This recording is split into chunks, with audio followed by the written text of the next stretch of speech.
posso a Deus adorar. Alma é bem que nunca envelhecerá. O pecado não consegue esconder a marca de Jesus. Existe em você. O que você fez ou deixou de fazer não mudou o início. Deus escolheu você. Sua raridade não está naquilo que você possui ou que sabe fazer. Isso é mistério de Deus com você. Você é um espelho que reflete a imagem do Senhor. Nos olhos se o mundo ainda não notou, já é o bastante Deus reconhecer o seu valor. Você é precioso, mais raro que o ouro puro de Ofir. Se você desistiu, Deus não vai desistir. Ele está aqui pra te levantar. Se o mundo te fizer cair.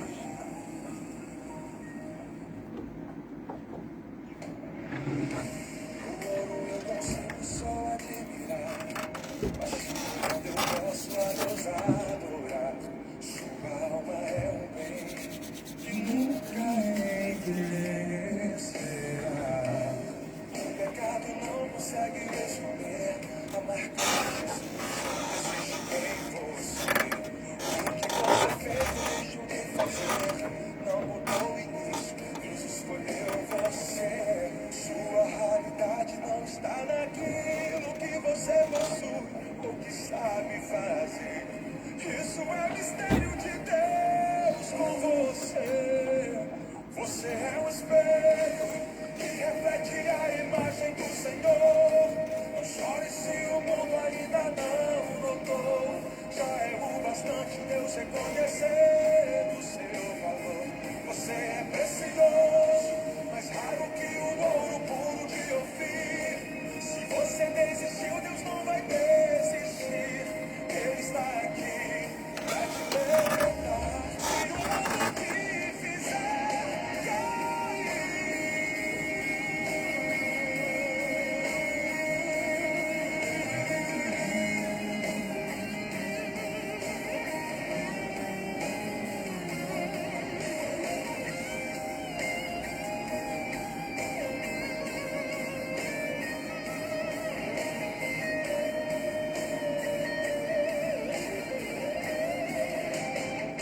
Você é um espelho que reflete a imagem do Senhor.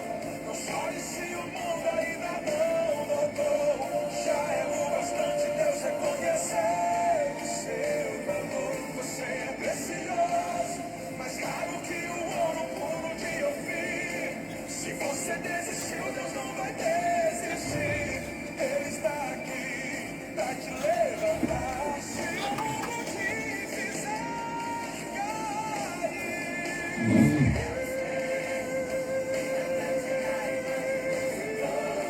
não chore se o mundo ainda não notou. Já é o bastante Deus reconhecer o seu valor. Você é precioso, mais raro que o ouro puro de Ofir.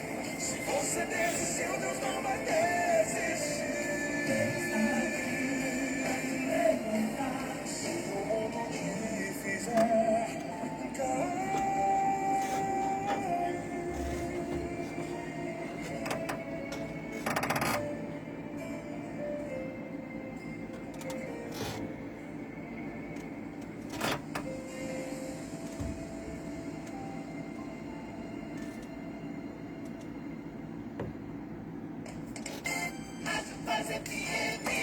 Quando o assunto é amamentação, a rede de apoio também é fundamental para a saúde das crianças e das mamães. Se você pode, amamente até os 2 anos ou mais, e de forma exclusiva até os 6 meses. Em caso de dúvidas, busque sempre a orientação de um profissional de saúde. Apoie a amamentação. Proteger o futuro é papel de todos. Saiba mais em saúde.gov.br/amamentação. Mas tá pegando sol da Ministério mesa, da vamos lá. Saúde, Governo Federal, Pátria Amada Rádio Brasil. Paz! Sabe qual é o principal inimigo do mosquito? Você. Quando você faz a sua parte, o mosquito perde força.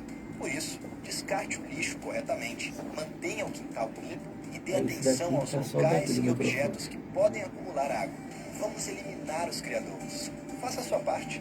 Combater o mosquito com você, comigo, do Facebook todo ali, porque mundo. eu Saiba Facebook tem mais esse em negócio de pegar gov.br/combate a Aedes. Ministério da Saúde, Governo Federal. Todo sábado, 1 da tarde, você se conecta com um bate-papo esclarecedor sobre o mundo cristão. Conexão de Líderes. Conexão de Líderes. Sábado sempre da 1 às 3 da tarde.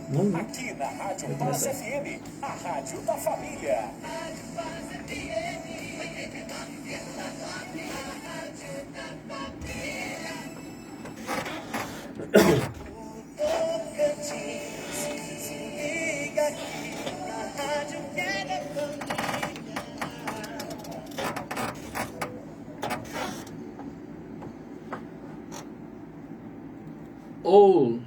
Olá, olá, muito boa noite, meus amigos.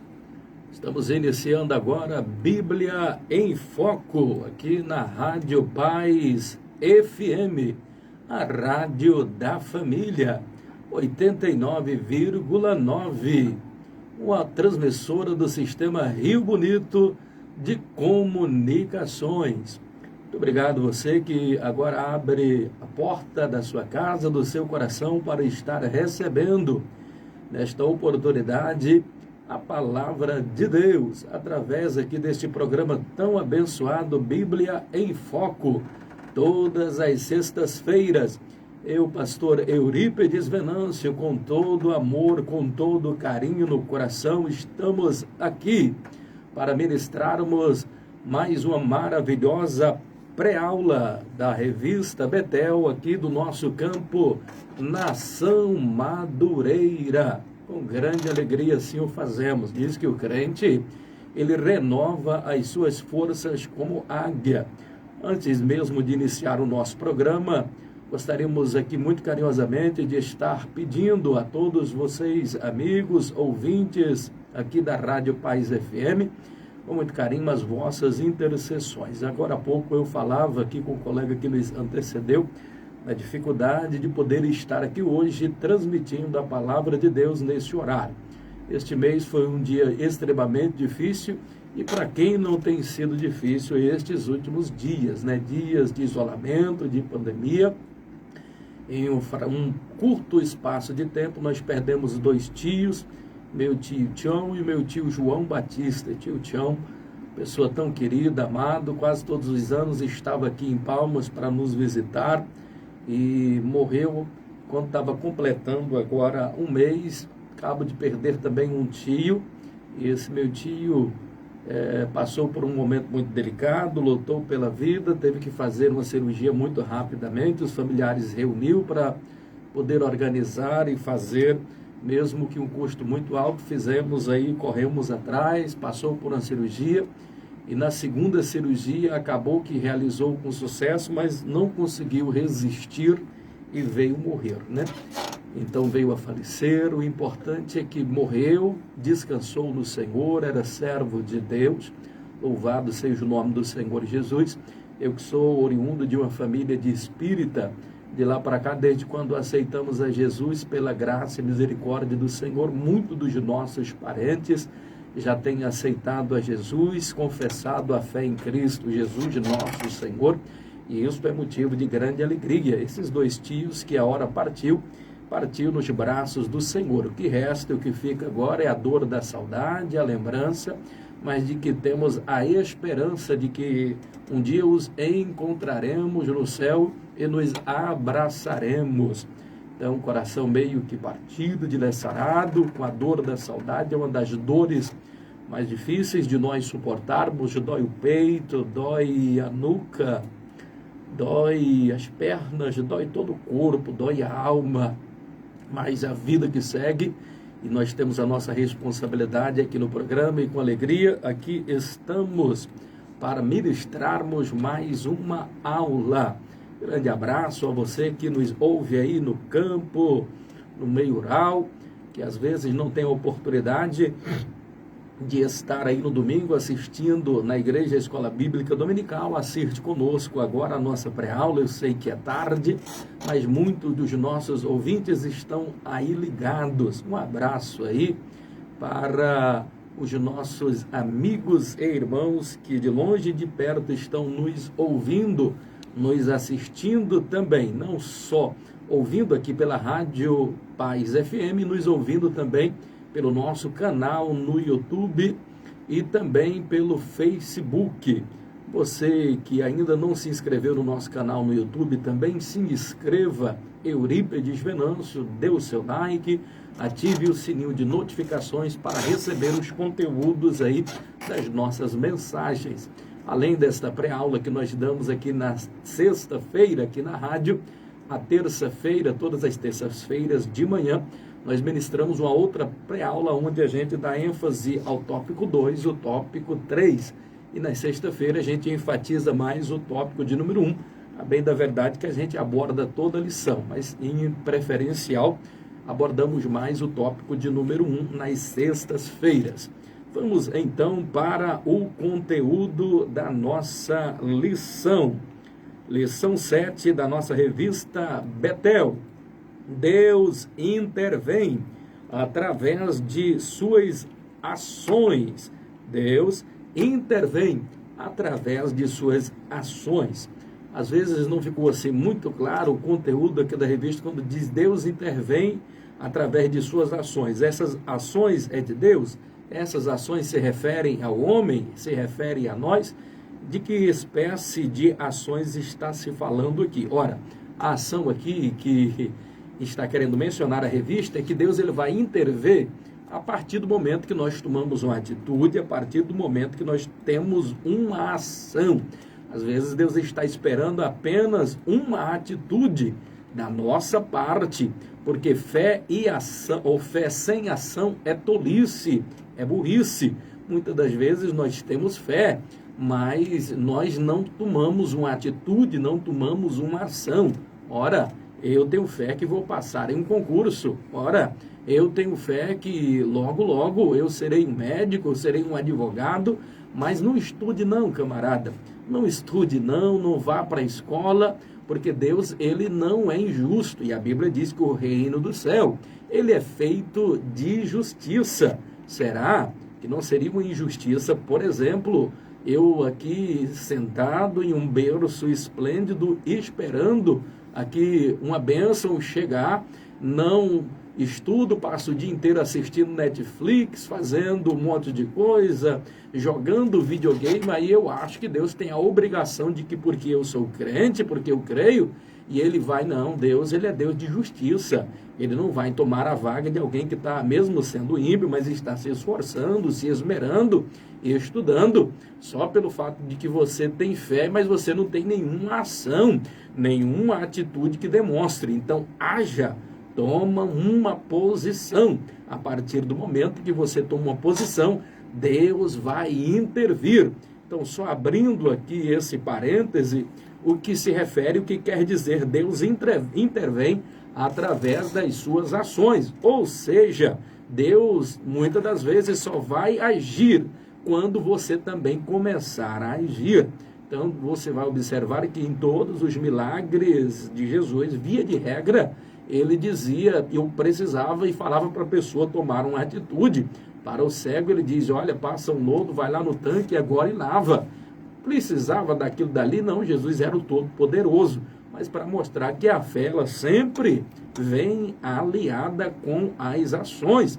Eu sempre costumo aqui dizer, lembrar uma frase de pastor Silas Malafaia, que diz que as atitudes são determinantes. Por quê? As atitudes que nós tomamos na vida vai determinar o tipo de pessoa que eu sou, e o tipo de pessoa que eu sou vai determinar o meu estilo de vida. Ou seja, o que eu serei amanhã depende muito das minhas ações no tempo presente. Por quê?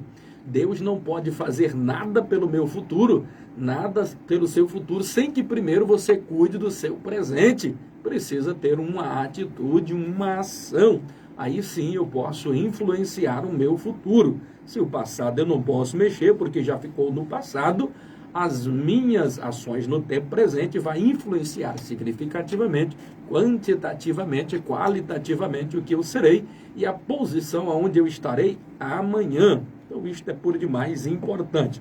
O textuário aqui da nossa lição fala: invoca-me no dia da angústia e eu te livrarei e tu me glorificarás. Olha só que bênção, invoca-me no dia da angústia e eu te livrarei.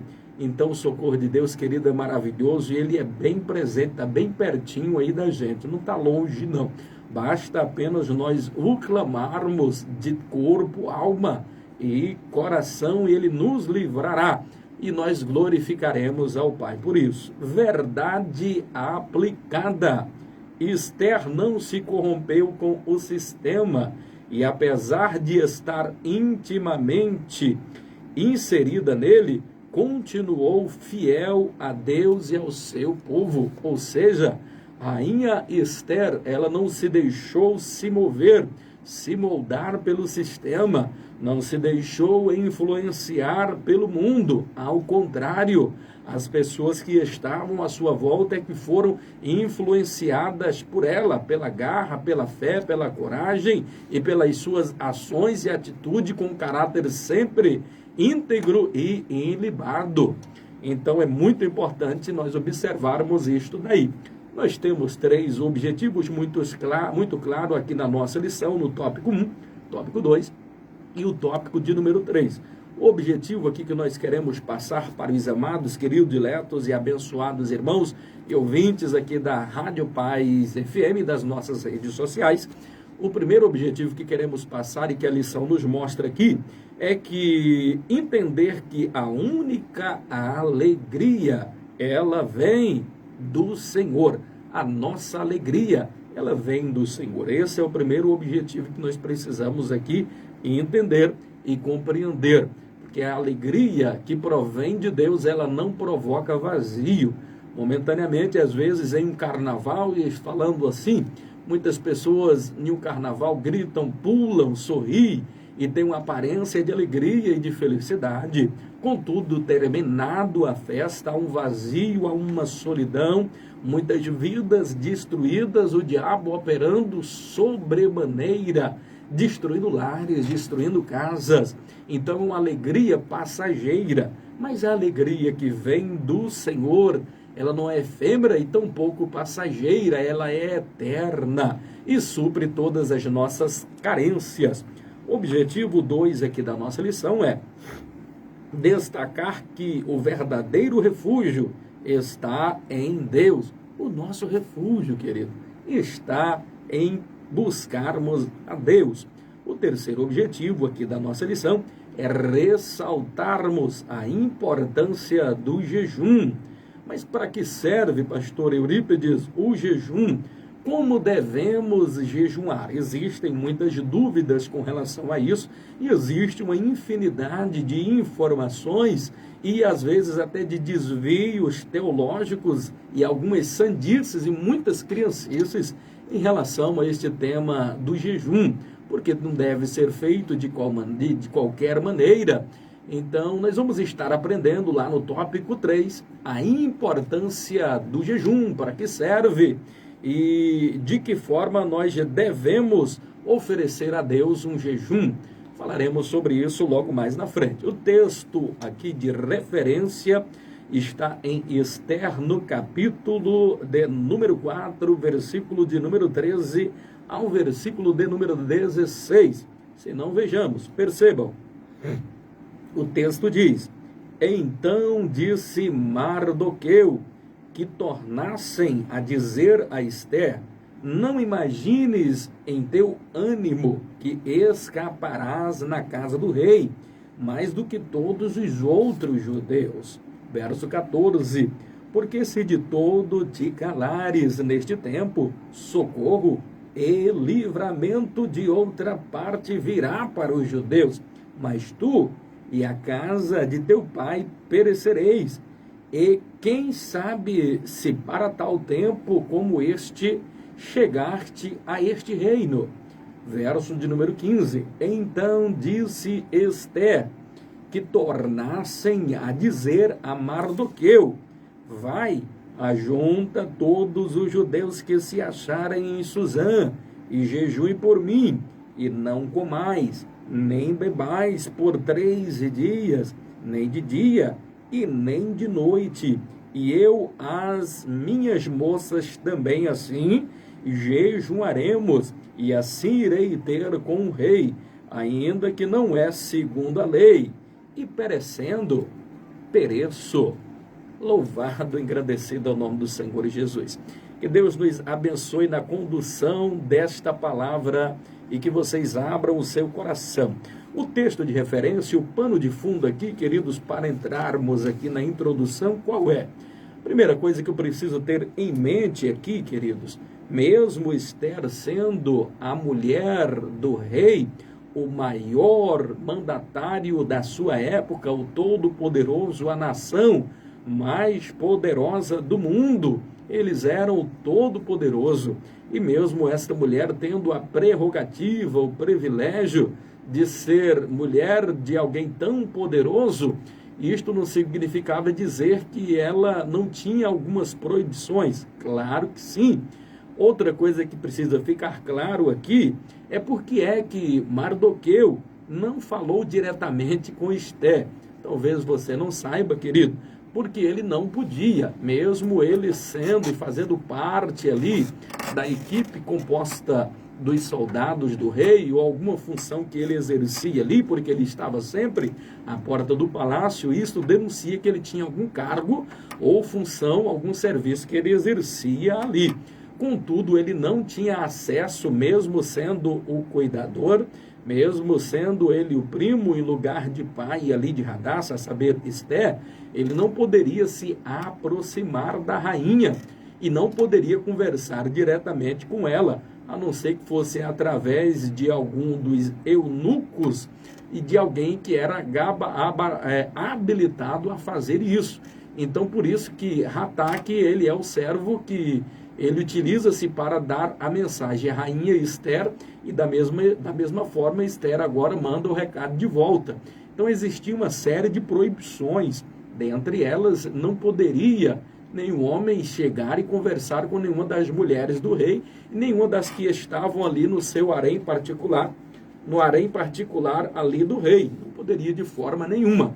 Então, se ele não poderia se aproximar de Esther, uma coisa que precisa ficar bastante claro é que Esther não sabia da gravidade do problema até então. Então ela só tem notícia, ela só tem aqui como saber dos fatos a partir desse momento em que Mardoqueu agora manda esse recado a ela.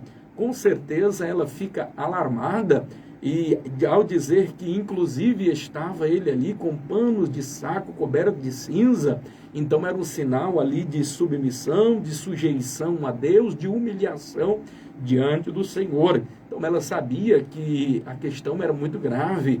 Então ela manda até roupas assim para ele: não preciso disso, eu estou aqui para resolver o problema.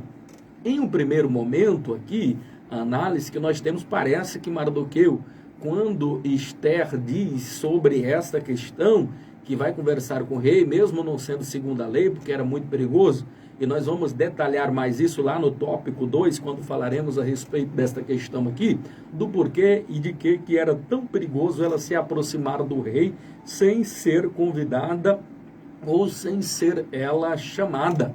O importante é que chegou ali aos ouvidos a resposta de Esther a Mardoqueu, e não sei se parece que meio que ele quis lembrar, ou parece que não estava duvidando, ou estava duvidando um pouco ali do caráter ou de alguma coisa, para ter certeza se ela não tinha se corrompido. Ele fala assim, olha, e ele vai advertir ela em 3 pontos de primordial importância. Então 3 fatores que ele vai lembrar a rainha, é porque ele está querendo ter certeza das intenções ali da rainha Esther.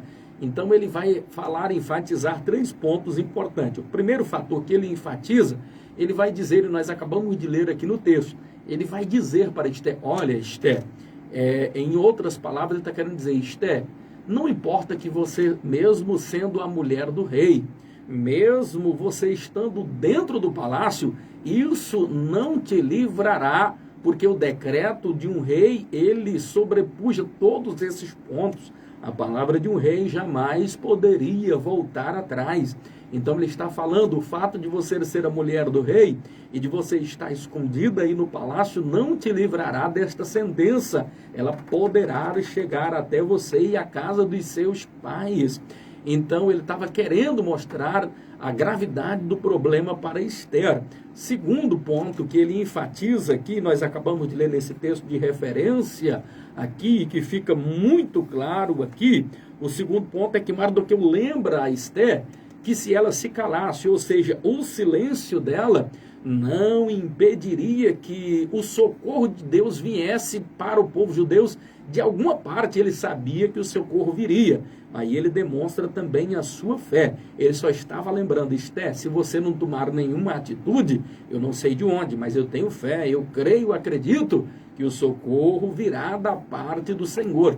E ele ainda adverte ela em um terceiro ponto, lembrando ela de um fato bastante interessante, dizendo da seguinte forma, olha, a posição que você está não é por um acaso, foi Deus que lhe colocou aí para esse momento específico. E isto significa dizer que nada na vida é por um acaso, tudo é por providência, porque diante de Deus não existe coincidência, é Jesuscidência, é providência de Deus, não foi por um acaso. Em outras lições nós já falamos a respeito disso, que Deus ele prepara todo o pano de fundo, e não foi por um acaso que eles permaneceram ali, e não seguiram ali junto com aquela leva que foram ali com Esdras e Neemias, retornando para Jerusalém, e eles permanecem ali em Suzã, a capital de inverno dos reis persas. Então não foi por um acaso, querido, tinha um motivo específico, que era isso que Mardoqueu estava lembrando agora a rainha Esther. Tópico 1 da nossa lição, o que que nos diz aqui? Tópico 1, o ladrão da alegria. E o que é o ladrão da nossa alegria? Eu lhe pergunto agora, você ouvinte que nos ouve nessa oportunidade, que nos assistem agora nesse momento, através aí dos nossos canais, das redes sociais, você que nos ouve, eu lhe pergunto agora, qual tem sido o ladrão da sua alegria? Qual tem sido o motivo da sua tristeza?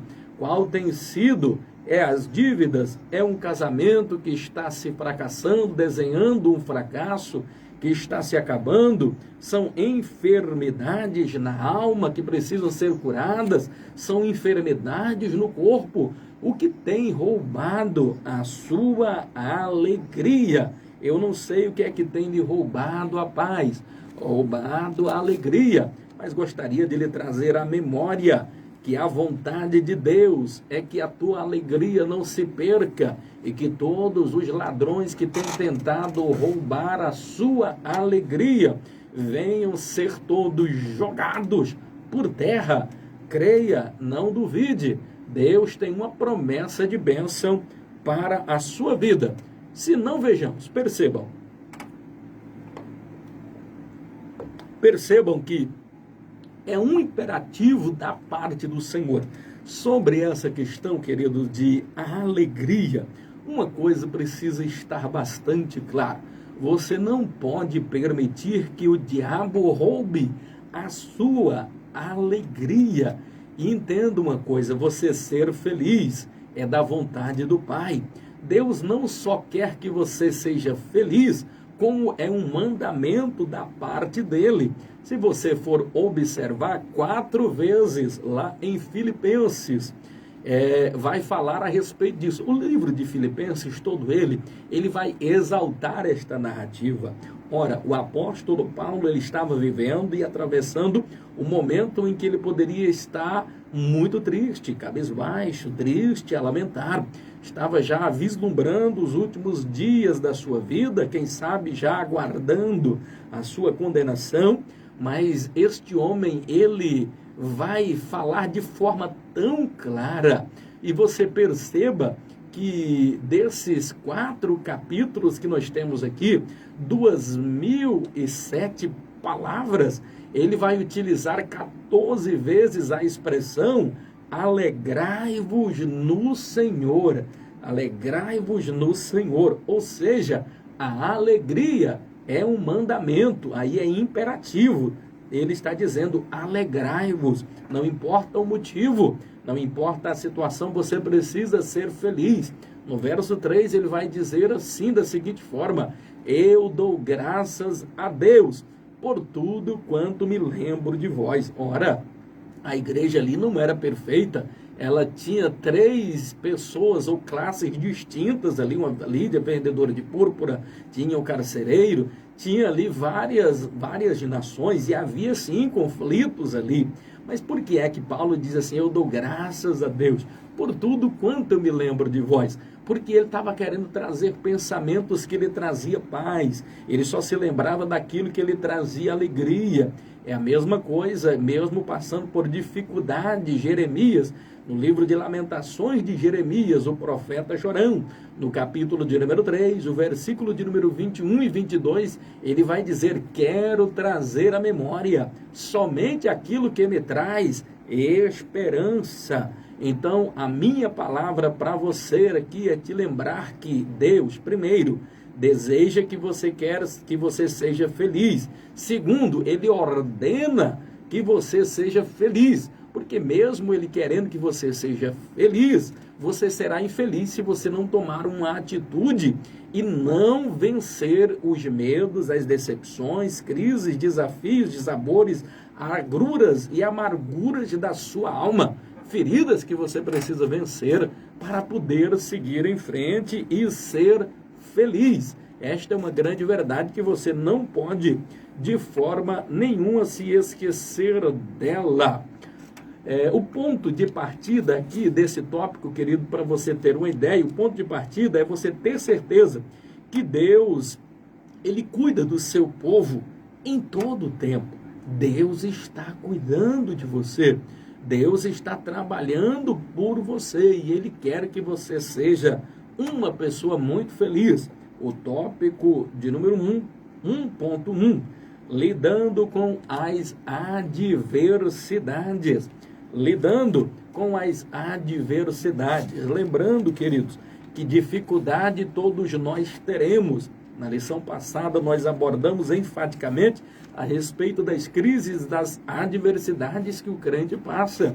Isto significa dizer que por mais crente que você seja, por mais abençoado que você seja, por mais que você tenha fé, interesse, caráter ilibado, um momento ou outro você vai passar alguma dificuldade, você enfrentará situações difíceis, momentos conflituosos, porque a vida ela é feita de momentos bons e momentos ruins, que quer queira ou não, nós somos obrigados a passar por ele ao longo da nossa vida.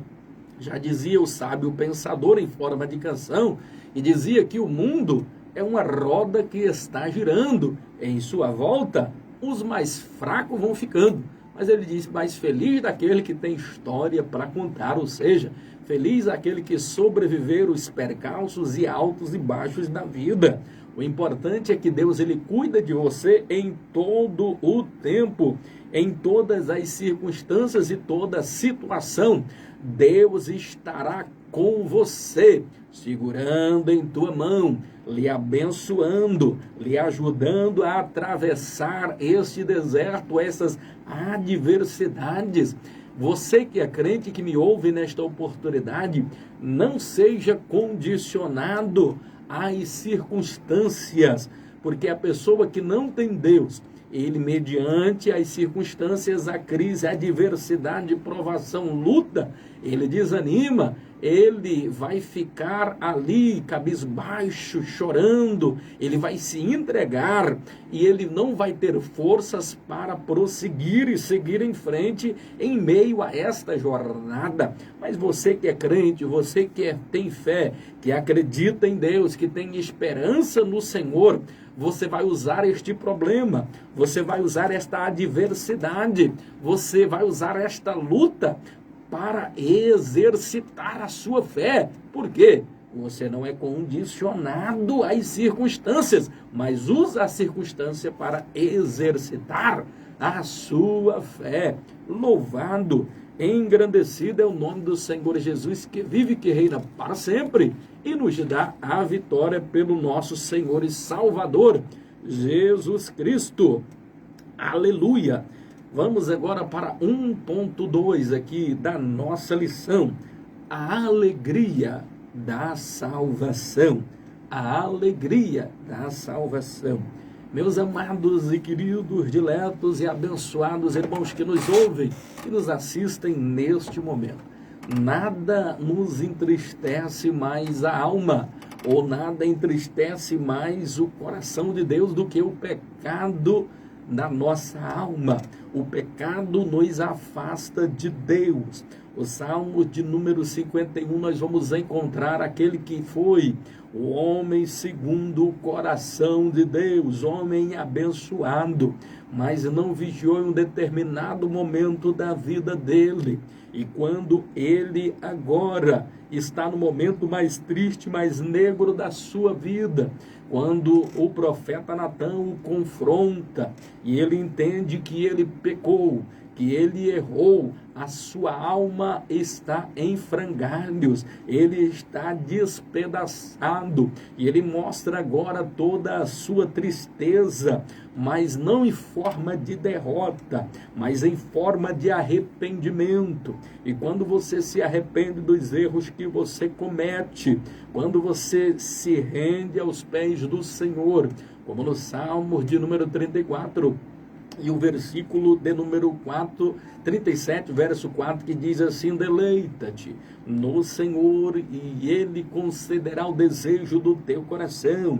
Entrega o teu caminho ao Senhor, confia nele e Ele tudo fará, tudo proverá, tudo resolverá para você. Então Davi estava chorando. E por que é que ele estava chorando? Porque ele perdeu o bem mais precioso da sua vida, que era a alegria da sua salvação. É por isso que no Salmo 51 ele diz: o meu pecado está sempre diante de mim, me lava como esopo, Senhor, me purifica, renova em mim um espírito reto e devolve a alegria da tua salvação. Davi estava jejuando, pranteando, porque o bem mais precioso que ele tinha era servir ao Senhor com inteireza de coração, e ele estava gravemente ferido na alma, e ele precisava curar-se daquele mal. Então ele chora, ele pranteia, e é nessa hora que Deus atende, Deus ouve, porque Deus não resiste um coração quebrantado e contrito. Deus abraça agora Davi. Ele pode ter descido chorando e pode ter chorado a noite toda, mas a alegria ela veio pela manhã. Oh, aleluia! Não importa o teu erro, o teu pecado, se alguma coisa lhe roubou a alegria da tua salvação, Deus, ele é um advogado fiel e justo, pronto a lhe ouvir, lhe perdoar os seus pecados, sarar a tua alma, curar as tuas feridas. Deus, ele é perito em consertar vaso trincado, vaso rachado, vaso quebrado, e ele te restaura nesta oportunidade, em o nome de Jesus. Ele quer renovar as suas forças, ele devolver a alegria da tua salvação. Assim como Esté, temos que ter certeza de que o Senhor nos ouve. Você precisa ter certeza que Deus lhe ouve, que Deus, ele trabalha em prol daqueles que esperam nele. Nós observamos lá em Isaías, no capítulo 40, o versículo 31, diz que os que esperam no Senhor renovarão as suas forças, subirão com asas como águias, correrão e não se cansarão, caminharão e não se fadigarão. Olha só o segredo daqueles que esperam em Deus, que tem fé, que busca, que acredita. palavra de Deus ela é bastante clara em Hebreus. No capítulo de número 11, o verso 1 diz que a fé é o firme fundamento das coisas que se esperam e a prova das coisas que não se veem. Mesmo você não vendo a vitória, mas você acredita nela porque Deus intervém ao seu favor mediante as suas ações e as suas atitudes. O verso 6 do mesmo Hebreus 11 vai dizer que sem fé é impossível agradar a Deus, porque é necessário que aquele que se aproxima de Deus creia que Ele existe e que Ele é galardoador daqueles que o buscam. Louvado e engrandecido é o nome do Senhor Jesus. Sem perca de tempo, 1.3, porque o tempo já está bastante resumido, já são 10h34, vamos acelerar um pouquinho mais aqui. 1.3, a verdadeira alegria estar em servir ao Senhor.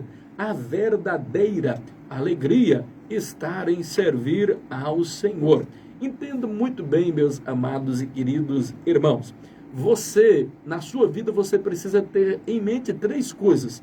Todo cristão deveria ter em mente 3 coisas de fundamental importância para quem quer ter sucesso na vida espiritual e material em qualquer área. Primeiro, você precisa ter uma prerrogativa. Você precisa ter, dentro dessas prerrogativas, na sua vida você precisa também estabelecer prioridades. Terceira coisa, você precisa ter propósito.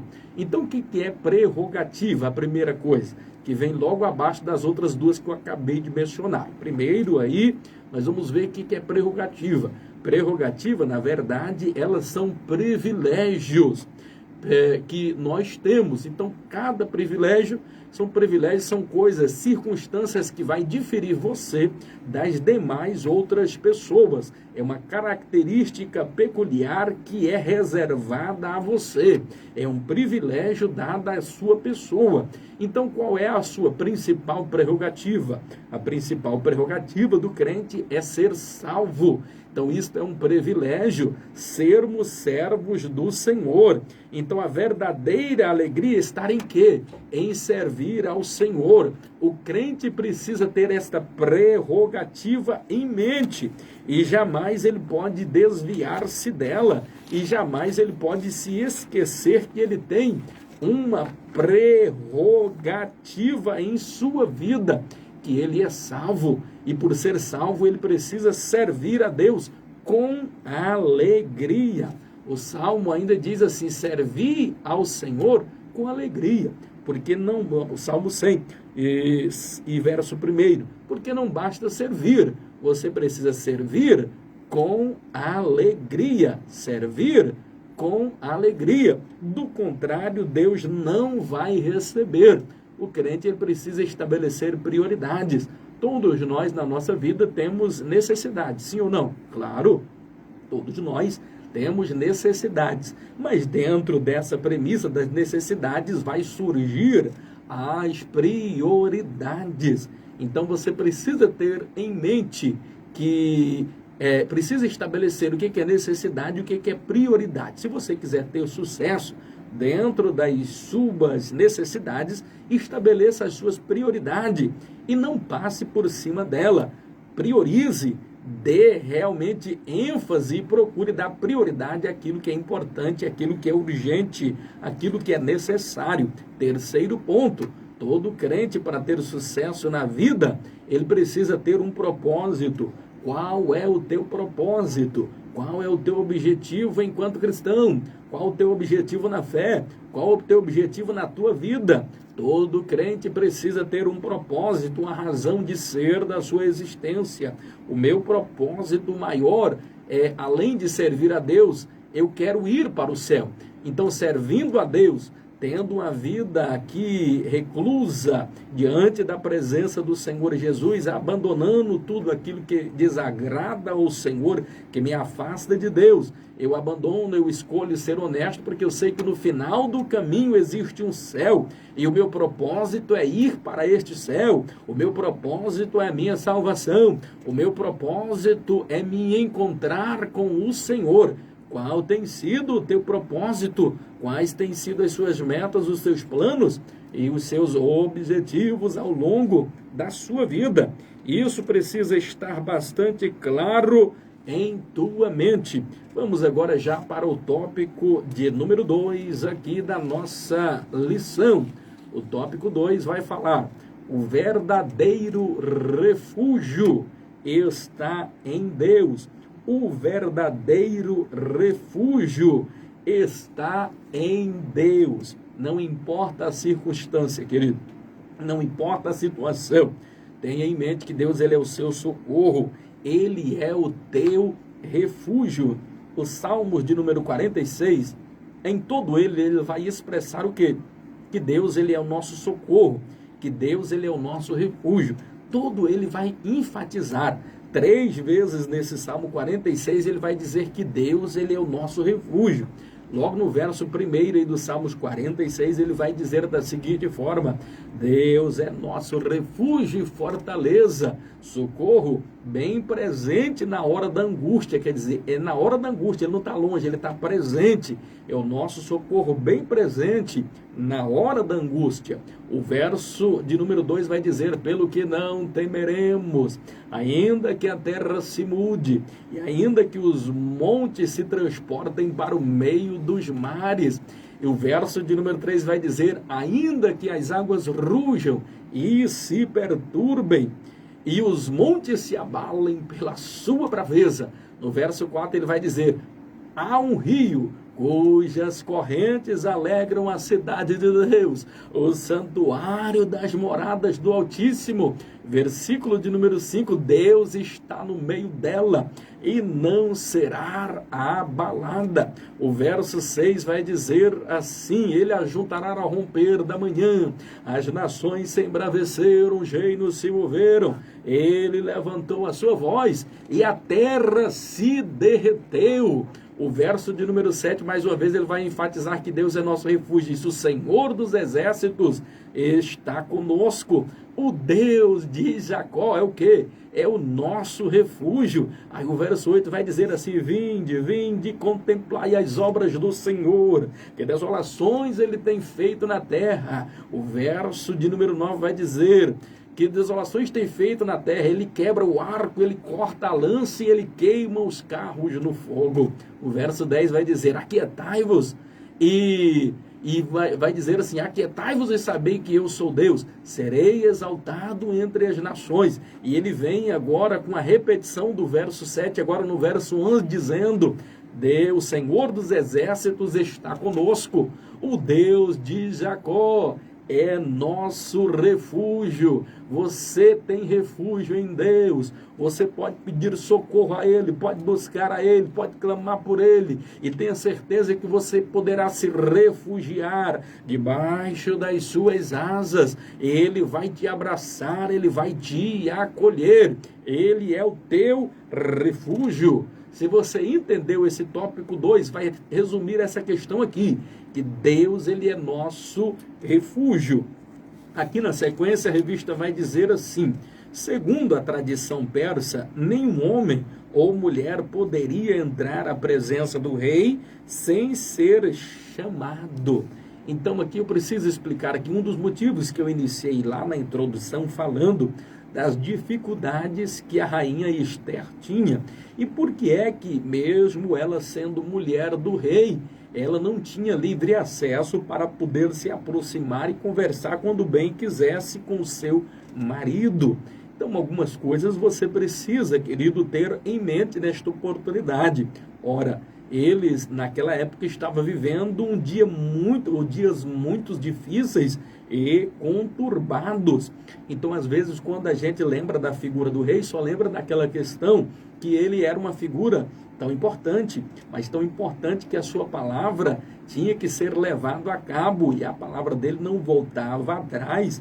Ele tinha muitas prerrogativas, ou seja, muitos privilégios, é bem verdade, mas ser rei também naquela época era extremamente complicado, difícil e temeroso. Por quê? Este mesmo rei Assuero, dentro da sua família, já tinha vivenciado e passado por isso, conspiração e que viu morrer na sua família rei, porque as pessoas envenenavam, havia o complô, às vezes até dentro da própria família, que era o caso que ocorreu. Então, que matavam para poder usurpar o trono, ou então, quando era parente, para ter a linha sucessória e ele poder ali estar. Lembram e observam como era a função de Neemias, de extrema confiança. Ele era copeiro do rei. E o que é que fazia o copeiro do rei? Ele provava toda a bebida que ia passar para a mesa do rei. Se houvesse ali algum veneno, quem morreria era o copeiro, quem estava aqueles cuidados ali, porque essa era uma prática usada muito pelos conspiradores que matavam o rei envenenado, ou pela comida, ou pela veste, ou alguma outra coisa. Então era extremamente perigoso. Então o rei ele vivia sempre muito preocupado e se cercava de todos os cuidados. Então jamais nenhuma pessoa, nem mesmo uma rainha, nem mesmo as mulheres ali que estavam no harém, poderia se aproximar do rei sem que houvesse uma audiência marcada, ou então que o rei mandasse chamar. Seria extremamente temeroso.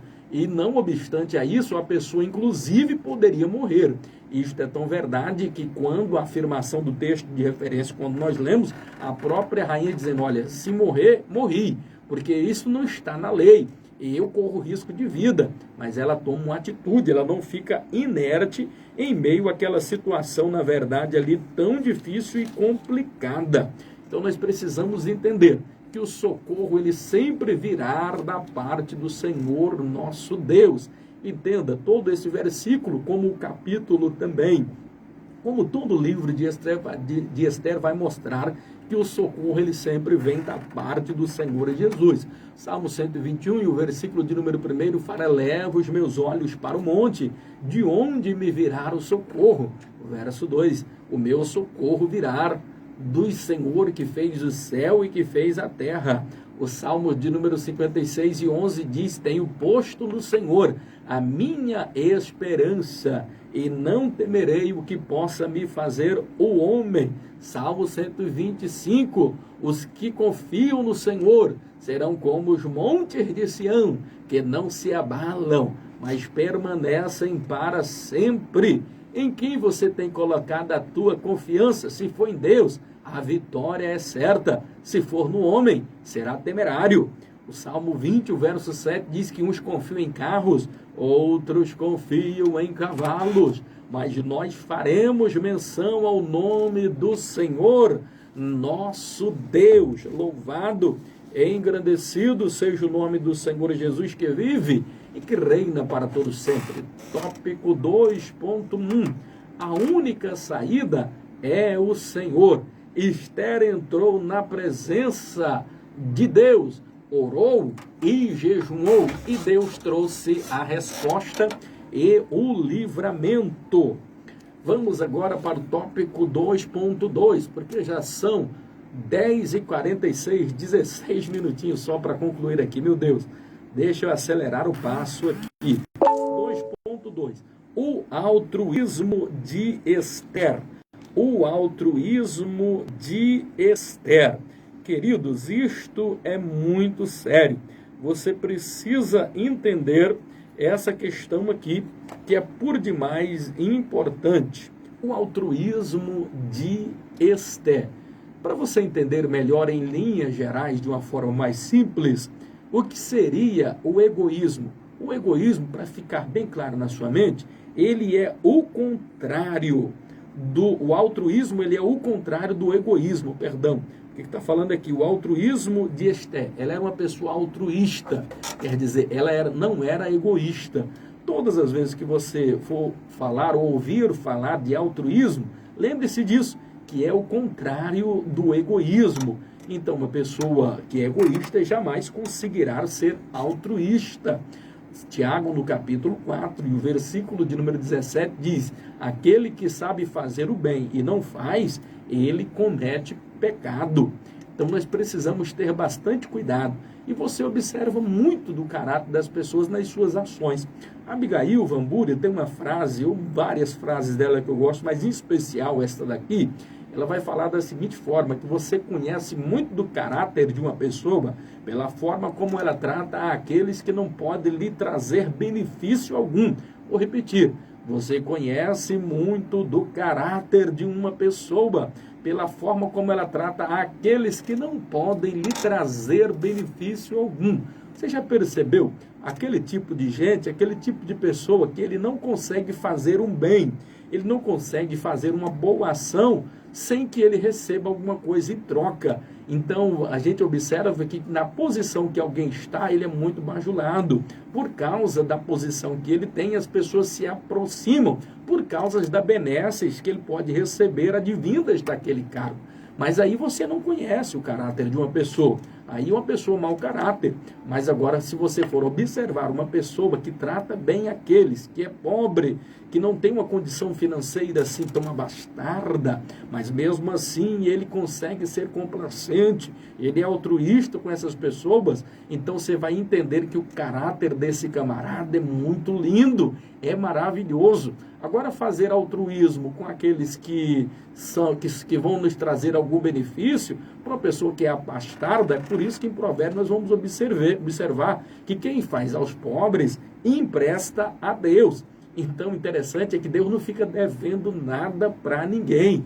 Coisa boa é você emprestar para Deus. Toda vez que você faz uma benevolência, um altruísmo para alguém que não pode lhe retribuir por causa da sua condição financeira, por exemplo, você está emprestando para Deus. E com certeza você colherá frutos a respeito disso. E uma das formas, ou uma das multiformes de você servir a Deus, é você servir ao próximo. De repente você não sabia disso. Servir ao próximo é uma das muitas formas de você também servir ao nosso Deus.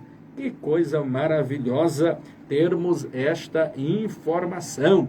Esté era uma mulher que, além da beleza, ela também tinha, segundo, tinha fé. Terceiro, ela tinha caráter. E quarto, ela tinha muita coragem, porque ela colocou a sua vida em risco para tomar esta atitude. Diante desta situação, aqui nesse tópico 2.2, uma coisa que precisa ficar claro também para você é que Jesus se importa com a tua dor. Jesus, ele se importa com o teu sofrimento, com aquilo que você está passando ou vivendo.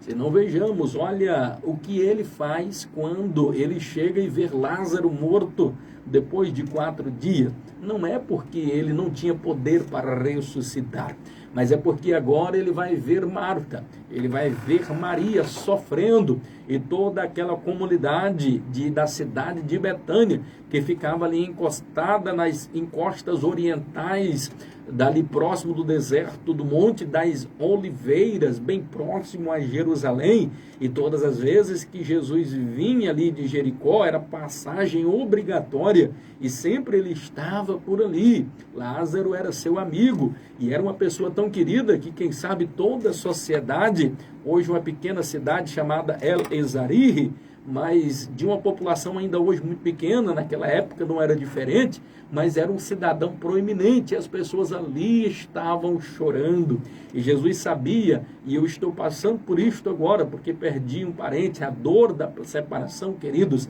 é algo imensurável, a saudade que sentimos daquela pessoa que a gente se lembra com saudade, a gente gostaria de estar abraçando e a gente não consegue mais abraçar, porque partiu, porque já se foi. Então ele contempla a dor de cada um daqueles que ali estão, e diz a Bíblia que Jesus chorou. Jesus chorou significa dizer que ele se moveu de íntima compaixão. Jesus se importa com a tua dor, querido. Jesus se importa com o que você está passando. Ele andou lá e cheguei. Ele contempla agora a sua dor. Ele visita o seu coração. Ele dá a sua vitória. Louvado e agradecido o nome do Senhor. Essa palavra é para você, mas é para mim também nesta oportunidade, nesta noite. em o nome do Senhor Jesus. 10h52. Vamos correr agora para o tópico 3. O tópico 2.3 fala o bálsamo do amor de Deus. O amor de Deus lhe constrange nesta oportunidade. O amor de Deus lhe abrace nesta oportunidade. O amor de Deus lhe alcance aonde você está aí agora. Ainda que todos lhe abandonem, o amor de Deus te recolherá, te acolherá nos seus braços nesta oportunidade. Tópico de número 3, a importância do jejum. Já estamos finalizando, eu quero ver se eu consigo concluir aqui em 7 minutos essa questão aqui. A importância do jejum. Como falei, existe uma infinidade de indagações a respeito do jejum. Para que serve, na verdade, o jejum? O que é o jejum, pastor Eurípides? O jejum ele vai servir para me dar a vitória? O jejum ele vai servir para me abrir uma porta de emprego? O jejum vai me ajudar a comprar um carro? O jejum vai me ajudar a receber uma grande bênção e uma grande vitória? Querido, essa é uma das questões que a gente precisa observar. Então, jejum não é para isso. Pastor, então eu a vida inteira aprendi que jejum é para receber bênção, jejum é para receber vitória, é para tomar posse de uma casa, de um carro. Querido, não existe sandice maior. Aonde é que você aprendeu na Bíblia que jejum é para isso? Pastor, mas Esther não jejuou aqui para ter uma grande vitória, para ter... Primeiro que esse jejum aqui é coletivo. E existe uma diferença do jejum coletivo e o jejum individual. Então, quando o jejum é coletivo, ele tem um propósito, ele tem um objetivo. Mas você já observou como é o objetivo do jejum individual que você faz? Para que ele serve? Segundo, mesmo sendo um jejum coletivo, quem disse que esse jejum foi para Esther ter uma bênção? Não. Percebam que na fala dela, ela disse, olha, jejuem tu e todo o povo, e eu e as minhas moças também jejuaremos. Ora, então ela teve o cuidado de evangelizar. Então, se as suas moças iam jejuar com ela, os eunucos que estavam ali junto com ela, era porque ela já tinha evangelizado, já tinha falado de Deus. Então, perceba, e ela vai dizer assim, eu vou jejuar também, de dia e de noite, durante 3 dias, e eu vou entrar à presença do rei. E ela vai dizer, olha, se eu perecer, pereci. Então, a questão aqui não era para Deus livrar ela da morte, esse jejum. Para que serve o jejum? O jejum, queridos, e coloque na sua mente, ele serve para alimentar o teu espírito. Ele é algo que é íntimo seu e Deus. Jesus nos explicou, nós vamos ver lá no Novo Testamento, inclusive, que se não fosse um jejum coletivo e se fosse um jejum individual, ninguém nem poderia saber. Era só você e Deus, você tinha que lavar o rosto, fazer de tudo para que as pessoas não desconfiassem. Porque tem muitas pessoas que tocam trombeta, estou jejuando, estou fazendo. É um grande equívoco. As pessoas nem sabem para que serve o jejum. E a Bíblia ela é bastante enfática e nos esclarece a respeito disso. Para que serve, pastor, o jejum? Primeiro, o jejum ele serve para enfraquecer, mortificar a sua carne. Pastor, mas eu posso receber? Até recebe, mas isto não é via de regra, porque o jejum ele vai mortificar a sua carne. Ele vai, na verdade, enfraquecer a tua carne. E existe uma guerra muito grande entre espírito e a carne. Então, se a carne é para enfraquecer, ou se o jejum é para enfraquecer esta carne, logo ela vai nos aproximar de Deus. Então, quando você jejuma para Deus, se consagra para Deus, você está ali enfraquecendo a sua carne e fortalecendo o teu espírito, fortalecendo a tua fé. Então, quando Esther, ela faz este jejum e manda fazer coletivo, não era nem pensando em si na vitória, mas pedindo para Deus a fortalecer, para que se fosse morrer, ela morreria. mas ela iria tomar uma atitude. O jejum dela que não foi para livrar da morte, e sim para fortalecê-la espiritualmente e receber uma direção de Deus. Lógico que quando nós nos aproximamos de Deus, quando nós o buscamos, nós sentimos-nos fortalecidos, e Deus com isso, com a nossa aproximação, Ele vai, na verdade, até nos abençoar de alguma forma, nos entregar bênção. Mas o jejum não é para isso. Não é para receber vitória. O jejum é para enfraquecer a sua carne. Segundo, o jejum é para quebrantamento da nossa alma diante de Deus, ou seja, para nos humilhar. Salmos 35, verso 13, fala a respeito disso.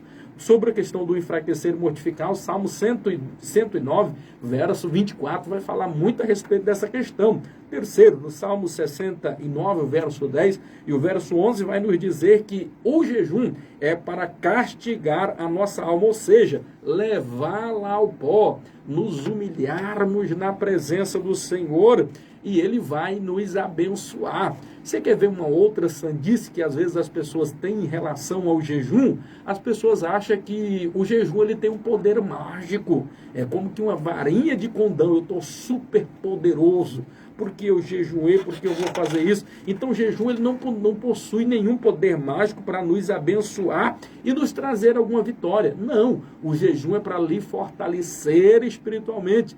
Mas me fortalecendo espiritualmente, eu também não posso receber vitória? Pode. O que eu estou querendo dizer é que isso independe. Você está buscando ao Senhor.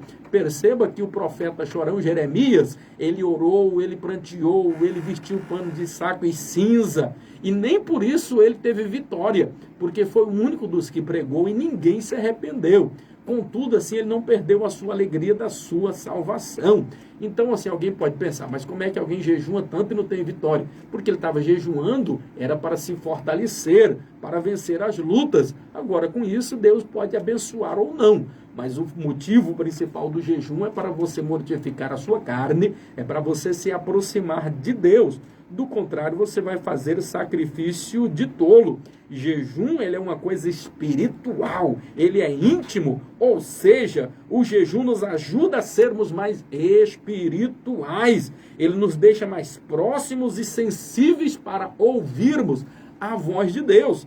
Jejum é para isso, meu amado e querido irmão. E as pessoas deturpam muito.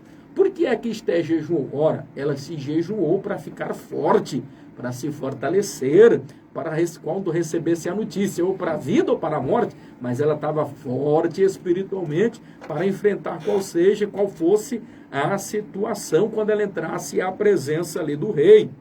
O jejum, meus amados e queridos irmãos, o que ele é? Ele é um sacrifício. Você vai fazer um sacrifício para Deus. E o interessante é que você vai fazer o sacrifício para uma pessoa específica, é para Deus, e não para um homem. Tem pessoas que jejuam para o homem, porque quando ele toca trombeta, quando ele anuncia, então ele está fazendo para um homem, não está oferecendo para Deus. O sacrifício, ele é para Deus, e ele deva ser secreto, a não ser que seja estabelecido um jejum coletivo. Aí não, tudo bem, tem essa questão do jejum coletivo, e eu não vou nem ter tempo de falar, porque o tempo já esgotou aqui. Mas sobre a questão do jejum, eu finalizo aqui em 30 segundos dizendo da seguinte forma: pastor, como é que é o jejum? Porque tem pessoas que jejumam de chocolate, outro jejuma de Coca-Cola, outro jejuma disso. E na Bíblia eu vejo que Jesus jejuou 40 dias e 40 noites. Moisés também jejuou 40 dias e 40 noites, sem comer e sem beber. Então, esses outros que as pessoas fazem aí não é sacrifício? Então não vamos entrar nesses detalhes aqui agora, porque não teremos tempo. Mas mais importante do que o jejum é a qualidade do jejum, do sacrifício, da consagração que você está fazendo. Então alguém diz assim, não é jejum não, é apenas consagração? Aleluia! Nós temos aqui também uma participação, boa noite, na paz do Senhor Jesus, dessa Rádio Nota 10. Gostaria de adquirir uma revista para acompanhar o estudo de toda sexta-feira, como hoje, aqui. É o pastor Rômulo, gostaria de receber uma revista. Então nós vamos, na medida do possível, entrar em contato, vamos ver como é que a gente resolve esse problema aí para o senhor, tá bom, pastor Rômulo? E de que forma o senhor pode pegar essa revista aí conosco. Mas a gente vai dar um jeito, deixa o telefone e eles vão passar aqui para a gente vai com certeza poder auxiliar nessa questão aí, tá bom? Estamos chegando ao final e dizendo aqui nessa parte do jejum, queridos, o que é importante? A qualidade do seu jejum. Entenda uma coisa, não faça sacrifício de tolo. Tem pessoas que ele vai jejuar. Eu costumo, por exemplo, quando vou fazer um sacrifício, primeiro não conto para ninguém, se não for coletivo. Então, à meia-noite, eu começo o meu propósito ali, e às 6 horas da manhã eu já estou de pé, porque eu quero aproveitar todo aquele período. Tem pessoa que é diferente, ele está em jejum e ele deixa para acordar 11 da manhã, meio-dia, porque se ele não vai ver nem o tempo passar. Querido, você está fazendo sacrifício de tolo. Você está fazendo jejum ou você está fazendo um regime para emagrecer? Primeiro que jejum não é para emagrecer, não é regime. O jejum você vai fazer para Deus. Isso significa dizer que durante o período que você está jejuando, ore a Deus, consagre a Deus. Não permita que alguém venha roubar a tua consagração. Não brigue com seus filhos, não deixe que uma desatenção, desaboro com a mulher ali, venha fazer com que você perca o seu jejum, o seu sacrifício ali.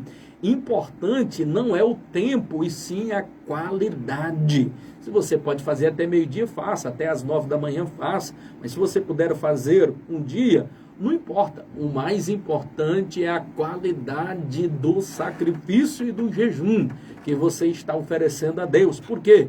Você não pode oferecer a Deus um sacrifício de qualquer maneira, um culto à sua maneira, assim como Caim tentou fazer. Deus não recebe. Tem muitas pessoas que eles passam fome, mas não estão jejuando, porque Deus não está recebendo aquilo, porque o que ele está fazendo é sacrifício de tolo.